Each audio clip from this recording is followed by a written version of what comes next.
नमस्कार, जय हिंद। मैं अपनी क्लास के द्वारा से तो आज हम जानेंगे शिक्षक दिवस क्यों मनाया जाता है, शिक्षक दिवस मनाए जाने के पीछे क्या कारण है, शिक्षक दिवस मनाए या मनाने का क्या उद्देश्य है।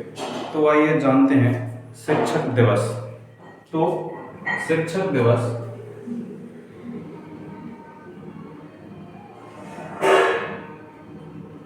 या टीचर डे, तो शिक्षक दिवस या टीचर डे प्रति वर्ष भारत में 5 सितंबर को मनाया जाता है।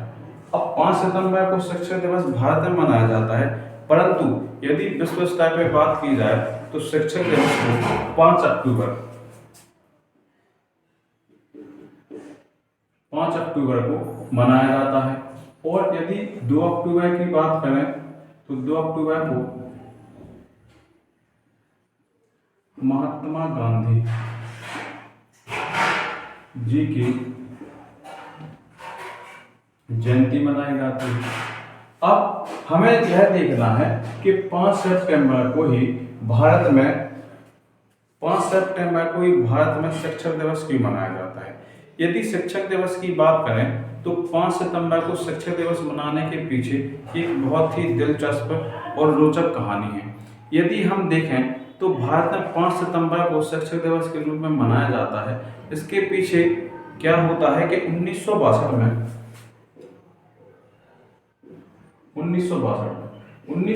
में क्या होता है, भारत के प्रथम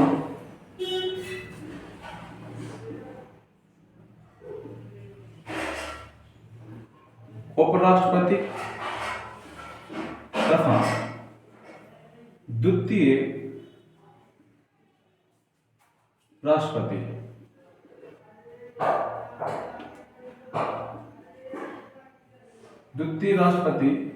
का क्या होता है 1962 में। वैसे जन्मदिन तो हर वर्ष मनाया जाता है, लेकिन 1962 में क्या होता है, भारत के द्वितीय राष्ट्रपति का जन्मदिन मनाया जाता है। तो इस उपलक्ष्य में क्या होता है, दिल्ली में कुछ छात्र आते हैं और डॉक्टर राधाकृष्णन सर्वपल्ली जो तत्कालीन भारत के राष्ट्रपति थे उनसे कहते हैं कि सर आपको या आपके जन्मदिन पर हम कुछ विशेष करना चाहते हैं। तो डॉक्टर राधाकृष्णन सर्वपल्ली कहते हैं कि मेरे जन्मदिन को विशेष बनाने की जगह आप क्या करें, शिक्षकों का दिन विशेष बनाएं। तो वहां से क्या होता है कि डॉक्टर राधाकृष्णन सर्वपल्ली की इन बातों को छात्रों द्वारा शिक्षकों के सम्मान में शुरू कर दिया जाता है।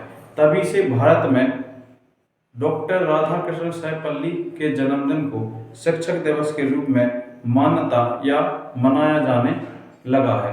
अब यदि बात की जाए डॉक्टर राधाकृष्णन सर्वपल्ली की, जो हमारे भारत देश के द्वितीय राष्ट्रपति तथा प्रथम उपराष्ट्रपति के रूप में भारत में उन्होंने अपना योगदान दिया। इस योगदान के पहले वह भारत में शिक्षा के जगत में बहुत सारी उपलब्धियां हासिल कर चुके थे, जिस कारण उन्हें डॉक्टर राधाकृष्णन सर्वपल्ली के नाम से भी जाना जाता है। यह एक बहुत महान विचारक और बहुत महान शिक्षक थे। वह अपने निजी स्वार्थों को ना देखते हुए बच्चों और बालकों के लिए सोचते थे और ज़्यादा कार्य करने की इच्छा रखते थे। यदि डॉक्टर राधाकृष्णन सर्वपल्ली के बारे में हम जानें तो डॉक्टर राधाकृष्णन सर्वपल्ली का जन्म 1888 में मद्रास में हुआ। 1888 में मद्रास में हुआ, जो 5 सितंबर का दिन था। इन्होंने आगे चल के अपनी पढ़ाई मद्रास के क्रिश्चियन महाविद्यालय से प्राप्त की और डॉक्टरेट की डिग्री प्राप्त करके इन्होंने अपना योगदान भारत को दिया। तो यह कौन थे अपने देश के प्रथम उपराष्ट्रपति तथा भारत देश के दूसरे राष्ट्रपति। अब जानते हैं शिक्षा। ये तो क्या देख लिया हमने शिक्षा दिवस।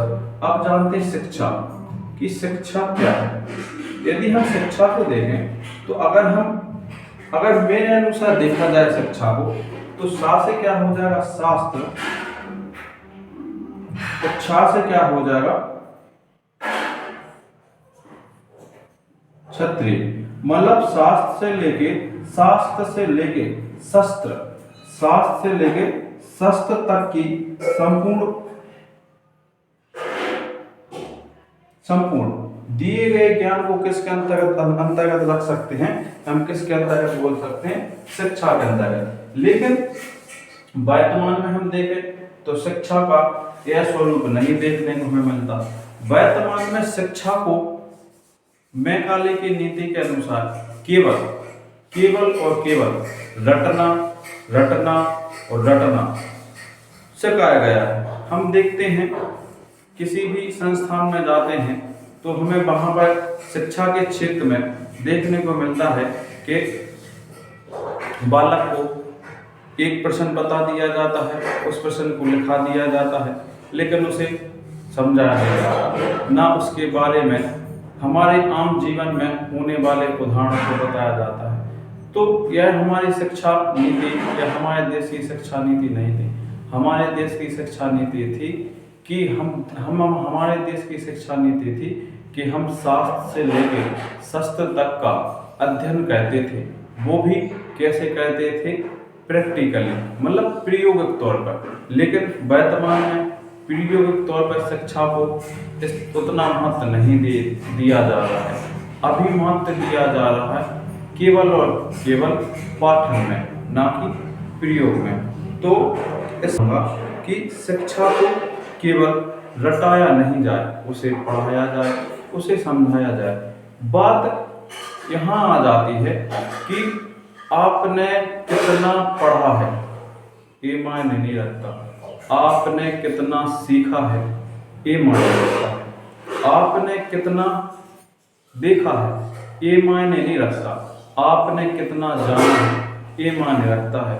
तो शिक्षा का महत्व होना चाहिए, हमें कितना जाना है हमने, कितना हमने सीखा है और कितना हम अपने जीवन में प्रयोग कर सकते हैं। शिक्षा का महत्व यही होता है।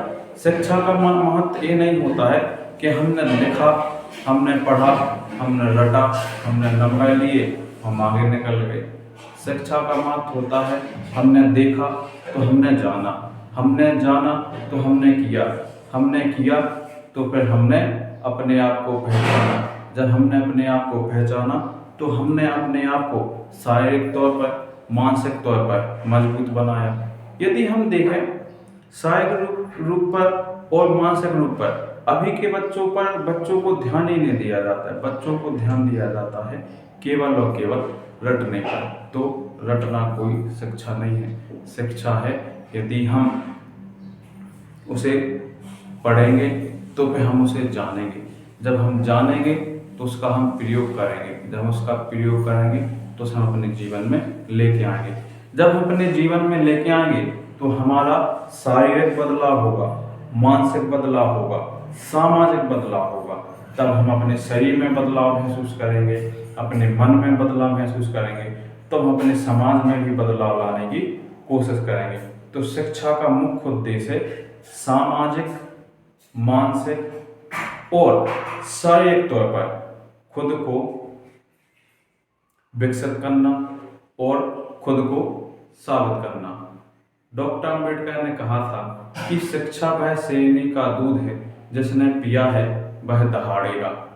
अर्थात यदि आप पढ़ते हैं तो आप उसे जानेंगे, यदि जानेंगे तो आप समझेंगे, समझेंगे तो आप उस पर सवाल भी खड़ा कर सकते हैं। जब आप सवाल खड़ा कर सकते हैं तो आप में मानसिक क्षमता का विकास हुआ है। जब यदि आप में मानसिक क्षमता का विकास हुआ है तो आप इसे क्या कह सकते हैं, शिक्षित कह सकते हैं। हम देखते हैं अपने जीवन में कई उदाहरण, व्यक्ति 2-2, 3-3 डिग्री किए होता है, लेकिन यदि हम उसके व्यवहार में देखें तो हमें लगता है कि इससे अच्छा तो हमारे गांव के जो बुजुर्ग हैं वो इससे ज़्यादा क्या मानेंगे शिक्षक, क्योंकि उन्हें एक आदर, सम्मान और एक उनके अंदर एक प्रकार का झुकाव और सरलता, और जीवन में क्या आ जाता है, एक प्रकार से जीवन में सरलता आ जाती है।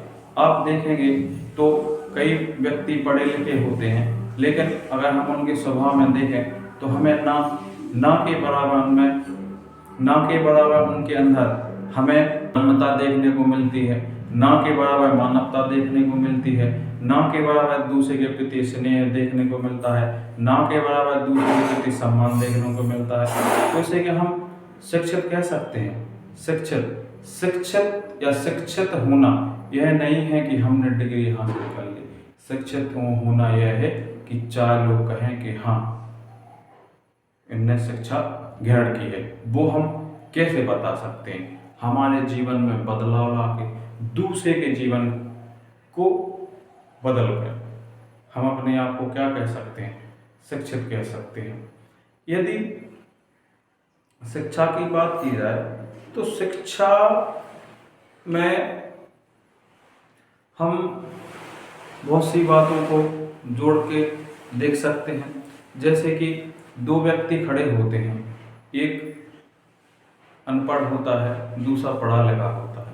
लेकिन यदि हम पढ़े लिखे व्यक्ति को देखें, वो अनपढ़ व्यक्ति को देखें, पढ़ा लिखा व्यक्ति अपने आप को पढ़ा लिखा समझता है तो वह सामने खड़ा बुजुर्ग या सामने खड़ी महिला से खुद अपने मन से ना नमस्कार करेगा, ना सलाम करेगा, ना दुआ करेगा, ना राम राम कहेगा। लेकिन वहीं पर खड़ा दूसरा व्यक्ति जो कभी स्कूल नहीं गया, छोटा हो या बड़ा हो, सबसे सलाम करेगा, नमस्कार करेगा, दुआ करेगा, राम राम करेगा। तो क्या हम इन दोनों में से शिक्षित और सभ्य किसे कह सकते हैं? शिक्षित और सभ्य किसे कहेंगे? जो दूसरे को सम्मान दे, फिर वो अपने आप को सम्मानित महसूस करेगा। किसी से बोलना, बताना, यह शिक्षा की निशानी है। सहायता करना, यह शिक्षा की निशानी है। दूर खड़े होकर मोबाइल निकाल कर वीडियो बनाकर उसे सोशल मीडिया पर अपलोड करना, यह शिक्षित की निशानी नहीं है। शिक्षित की निशानी है दुर्घटना होने पर व्यक्ति की सहायता की जाए, उसे उसकी मंजिल तक पहुंचाया जाए, ना कि सोशल मीडिया पर उसका वीडियो अपलोड किया जाए। यह शिक्षा की निशानी नहीं है। तो मेरी ओर से मेरे सभी देशवासियों को शिक्षक दिवस की हार्दिक शुभकामनाएं एवं बधाइयाँ। आप अपने जीवन में शिक्षित बने और समझदार बने, ना कि रट्टू बने, ना कि अभिमान लाएं। आप अपने आप को सरल रखें, क्योंकि जो व्यक्ति शिक्षित होता है उसके स्वभाव में सरलता अपने आप ही पनप जाती है। मतलब जीवन में सरलता आना ही शिक्षा की निशानी है, ना कि जीवन में स्वाभिमान आना शिक्षा की निशानी है। धन्यवाद।